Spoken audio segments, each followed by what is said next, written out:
Jnanakosha, Puranas, Introduction. सर्गच्च प्रतिसर्गच्च वंशो मन्वन्तराणि च वंशानुचरितं चैव पुराणं पञ्चलक्षणम्. Brahmanada Purana. Shakti Sena's uproar. Dhurmada was confronted by Sampatikari Devi and her army of elephants. Realizing that his army was being defeated, Dhurmada himself came for the war seated on a camel. Sampatikari Devi, who was seated on Rana Kolahala, her elephant, faced him. In the ferocious battle, Dhurmada was able to destroy one gem from the crown of Sampatikari Devi. Angry with this, Sampatikari Devi killed Dhurmada with her arrows, which pierced his heart. With that, the remaining demons fled back to their own out of fear. Listening to this, Bandasura was very angry and sent Dhurmada's elder brother Kurunda for battle. He is an expert in Maya Yuddha. Full of vengeance, he attacked Sampatikari Devi. In the meanwhile, Ashwarudha Devi, who had taken birth from Lalita Devi's whip, came forward and pleaded Sampatikari Devi to give her a chance to fight with this demon. Now Ashwarudha Devi, along with her army, pounced upon Karurunda. Ashwarudha Devi, mounted on Aparajita, was herself leading the army. In the battle, she killed Karurunda by piercing his chest with her spear. Remaining demons fled for their lives. Banda became furious. He sent a huge army this time. 100 Akshoni, along with 5 commanders. They materialized serpent gods by name Rana Shambhari, which attacked Shakti Sena. The demons had previously defeated gods using these mystic powers. Crores and crores of serpents, which arose from the serpent gods, started torturing the Shakti Sena. They were taking birth again and again, even after being killed a number of times. Then Nakuli Devi, mounted on Garuda, came to the battlefield. From her mouth came out 32 crores of mongooses. These mongooses started gobbling up all the newborn serpents immediately after birth. Then Nakuli Devi killed Ratna Sambhari with Garuda Sastra. All the 5 commanders now attacked Nakuli Devi. Nakuli Devi's mongoose army attacked them from the rear. In that ferocious battle, Nakuli Devi, who was mounted on Garuda, was making aerial strikes on the demons who were not able to catch her. She killed the 5 commanders by chopping off their heads. Banda, after listening to this sent Valahaka and other 7 commanders along with 300 Akshoni army. These 7 demons are sons of demonesses named Kaikasa. In the past, they obtained a boon from sun god that at the time of war, sun would reside in their eyes. As soon as these demons entered the battlefield, the Shakti Sena army started becoming blindfolded and incapacitated, unable to face the brilliance of their eyes. Demons started becoming ferocious. Immediately, the bodyguards of Brahmanada Devi, named Trikaharinika Devi, entered the battlefield mounted on an aeroplane named Tamolipatam. At the order of Dandanatha Devi, she discharged an arrow named Ananda Sastra, and the 7 commanders were forced to close their eyes. Now Shakti Sena started bouncing back, keeping Tairakarsanika Devi in the forefront. Other gods killed the 7 commanders. With this blow, Bandasura lost his senses. He called upon his 2 brothers for a discussion. In that meeting, it was decided that Vishanga would attack Devi's army from its rear side in a treacherous way. This decision was taken because they got information from their spies that Lalita Devi was having less army and protection at her rear end, and it was easier for them to approach Lalita Devi directly and attack her if they approached from the rear. After the first day's war, at dusk, Vishanga with a small army proceeded to the rear of Lalita Devi's army noiselessly without any drums. By then, Lalita Devi's army was moving westward. Vishanga, along with his army, moved northwards and then turned to reach eastern side. He was able to see Sri Chakraraja chariot very near to him. Lalita Devi was looking forward, observing the movement of the army. She was not having much army close to her. Taking this opportunity, Vishanga attacked Devi's chariot from the rear. All of a sudden, Anima and other gods who were present there were taken back at this sudden attack, but quickly recovered themselves and prepared for a counter fight. Exactly at the same time, Kutilaksha, along with 10 Akshoni army, attacked from the front side. Seeing attack from both ends, Lalita Devi was a little angry. In the meanwhile, struck by an arrow from Vishanga, the fan present in Lalita Devi's hand fell down and broke. Seeing this, Tithi Devatas got very angry. They went and requested Lalita Devi that Vaishnavisini and Jwala Malini Nitya Devas have property and capacity of self-illumination. If they glow them, the demons who are in the dark will all become visible. With the permission of Lalita Devi, Vaishnavasini and Jwala Malini Devi started glowing like fireballs. All the demons who were hiding in darkness now became visible. Now the 16 Nitya Devis became outrageous and attacked Vishanga army. All the commanders in the demon's army died. Wounded all over the body, Vishanga fled for his life shamelessly. Even Kutilaksha, who attacked from the front, also fled.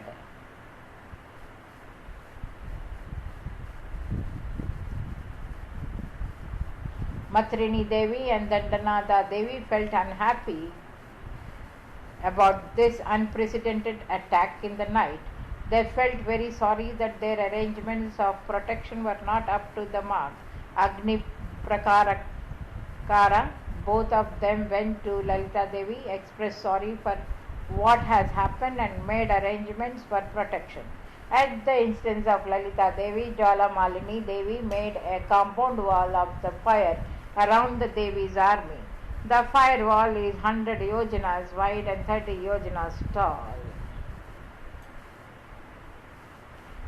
At the southern end of firewall is a 1 yojana long entry to enable Devi's army to go out and fight, because Shunyapuram is facing this end.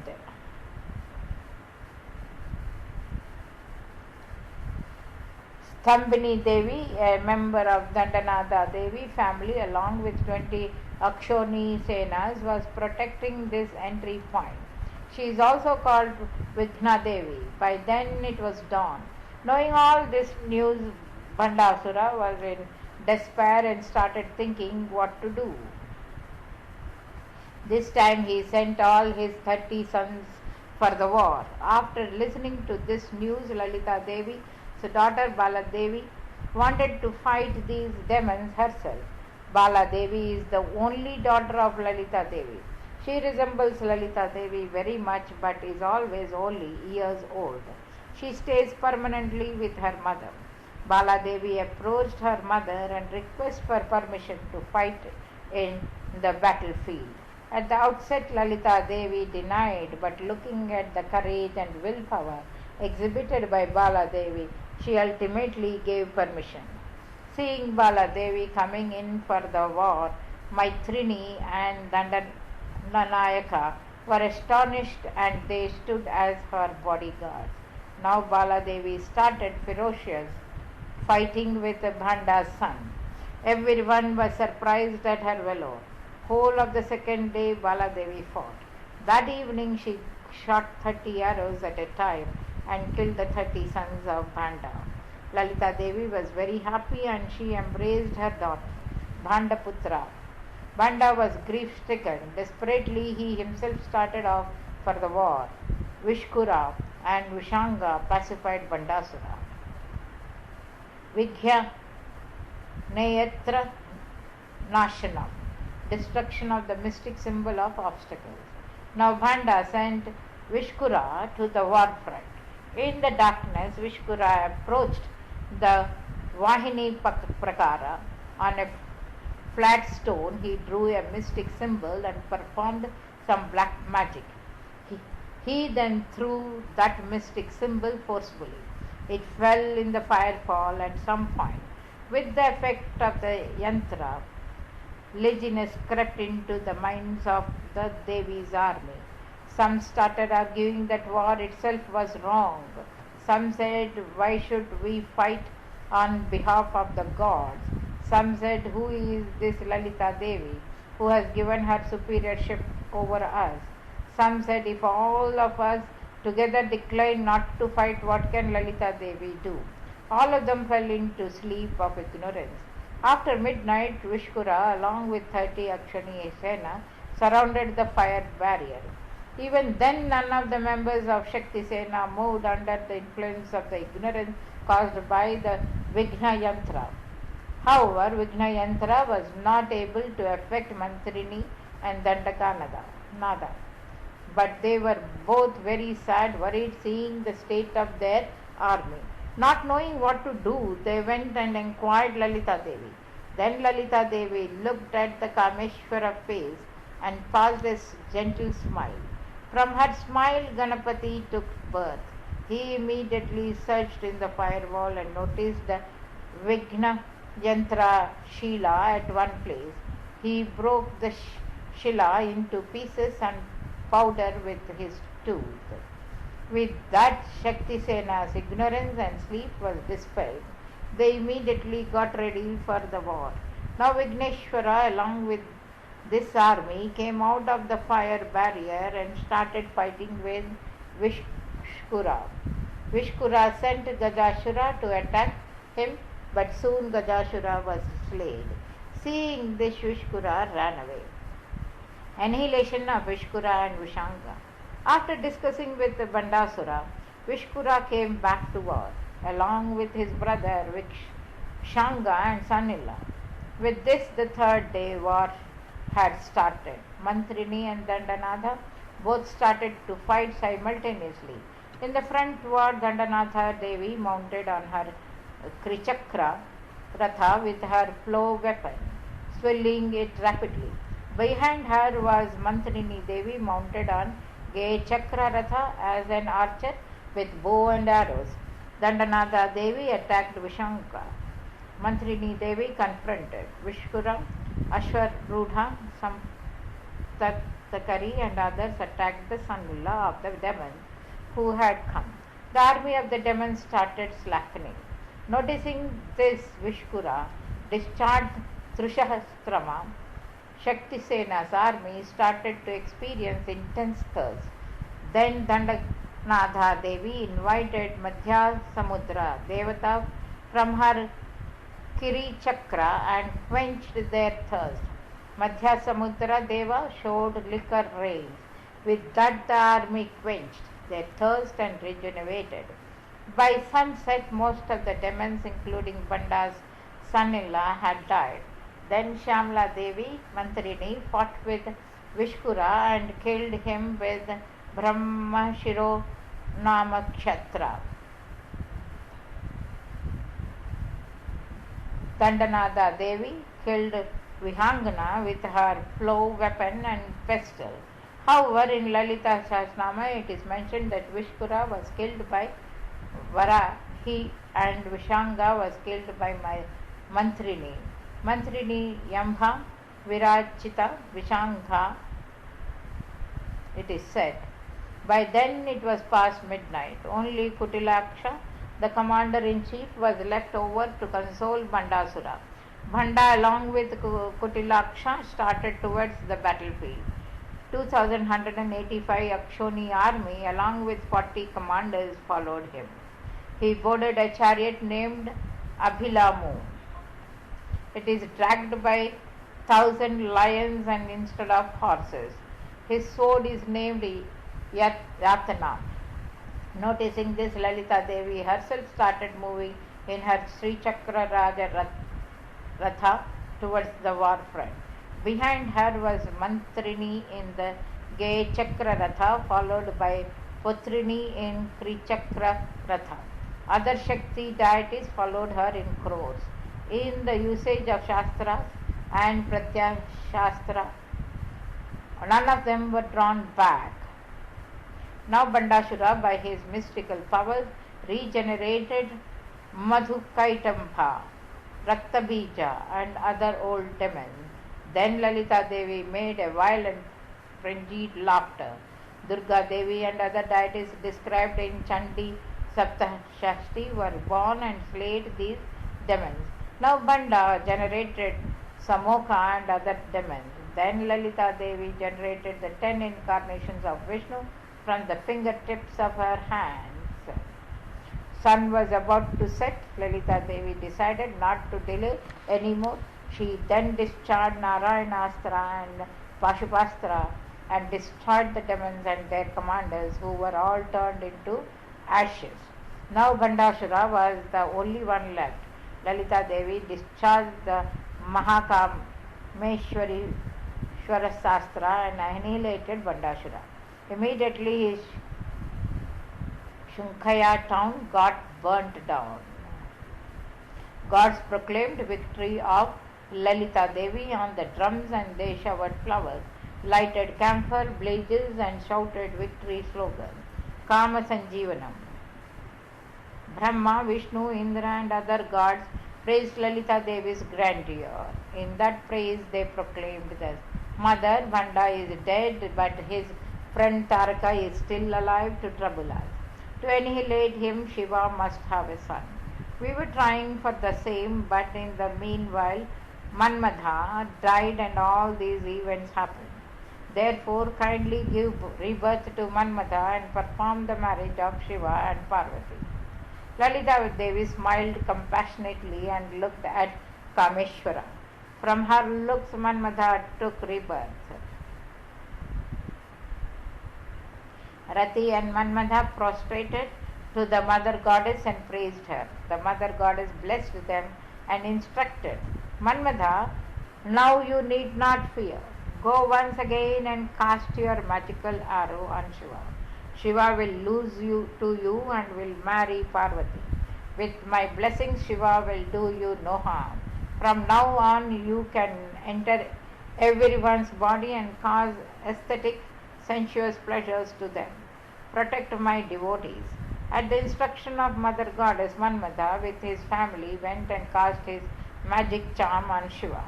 This time Shiva left renunciation and started searching vehemently for Parvati. Then Manmadha cast magical arrows on Parvati also. Shiva was very pleased with Parvati's penance. He appeared before her, granted a boon and married her. Kumaraswamy was born to Shiva and Parvati. He became the commander of God's army and annihilated Tarakasura. He then married Devasena Devi, the daughter of Indra. After helping the gods, Manmadha left to Sripura to serve goddess Lalita Devi. Sripura Varanam.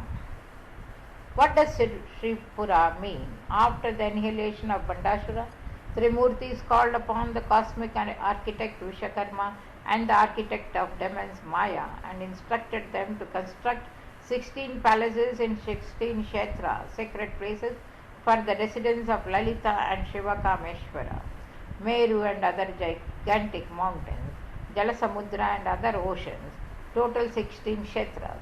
The palatial buildings of Mother Goddess located in these kshetras are called Sripura. Wherever a Sripura is located, its dimensions are like this. Mount Meru has 14 4 peaks, one on eastern side, one on northern side, one on the south west. One is 100 yojanas tall and 100, each one is 100 yojanas tall and 100 yojanas wide. These are Trimurti's world. In the center of these is the fourth, which is 400 yojanas tall and 400 yojanas wide. Sri Pura is on the middle peak. Sri Pura has got metallic compound walls, 7 in number. They are square shaped. Each wall is separated from the next one by a distance of 7 yojanas. Kalasa wall, that is iron wall, the perimeter of this wall is 16,000 yojanas. Kanshya bronze wall, between these two there is first chamber. Several trees and gardens are located here. Mahakali and Mahakala are the gatekeepers here. Kala Chakra is their throne. Tamra copper wall, here is a forest of Kalpavriksha. This is also called a Kalpavatika. This is the second chamber. Vasanta is its protector. Madhushri and Madhavashri are his consorts. Seesaw, lead wall, here is the forest of Sanatana trees.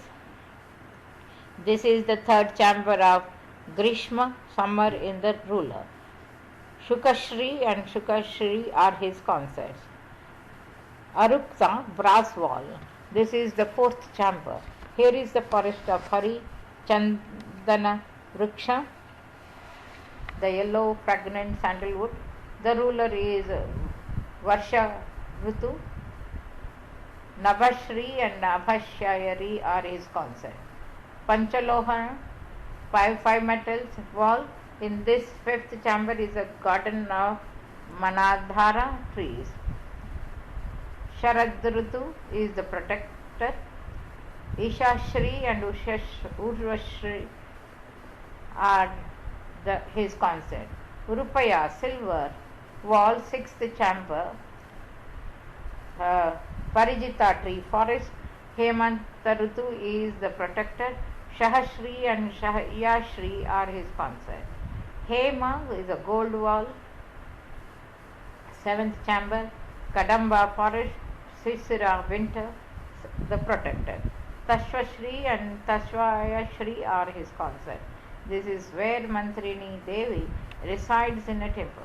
She has one more quarter very close to that of Lalita Devi in Maha Padma Tatvi. When she is on duty, she stays in that quarter. In this seventh chamber near Mantrini's residence, Matanga Kanyas are constantly singing and dancing.